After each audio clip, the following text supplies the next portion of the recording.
So over on FB, Dave LeFew wanted to know about what I use for a sight. I use a CBE Tech Hybrid, and I'm going to go over with you about the adjustments on it, Dave, as well as how to get this sight doped in on your bow. And the first thing I want to go over is I use a 1 3/8" size housing. This happens to be a vented housing, which is vented. I like the non-vented and I like the vented. I really like on the blue fiber. This is for less halo at long distances. And I will use a sun shield as well, just to shut down a little bit of glare coming in here.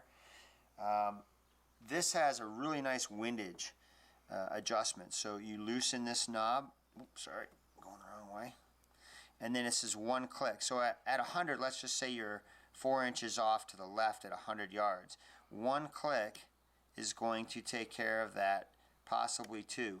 But very, very nice adjustment in being able to know exactly what you are adjusting from your left and right, which is great. The light I love. Make sure you check each state to make sure you're able to use the light. And this has got the reverse dovetail on it, which I love. This is such an important feature when you're adjusting, whether you're shooting a 3-pin or a single pin. This is the single pin, obviously.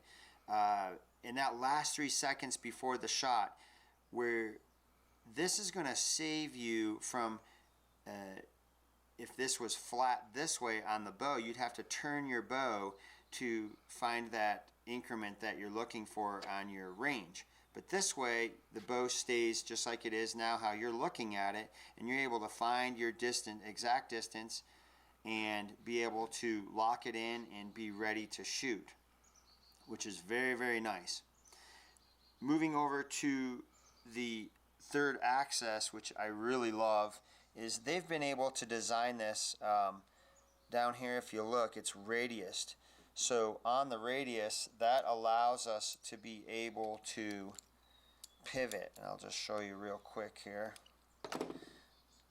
So this sight is really, really nice. It's not real sloppy when you move it. It's very smooth. And basically you've got your increments on the top here that you can just check just a little bit, and you might find that works well for your third axis. And we're going to hold it and lock it right there, and you'd be done, which I love. That's for shooting uphill and downhill. Now moving on, so let's say we've sighted in. This is how you use these sight tapes that they've made. They're really nice. So say this is set at 30, and you go and you dope in your bow at 60, and say this mark is at 60 right there. And we're going to hold this at 30 and 60, and you can see how that lands right just above 15. So now these are all labeled, and these are all your distances. Super nice metal, they're etched, they're beautiful. So you can rotate these over, your 13 and your 14, and let's just hypothetically say that it's your 14.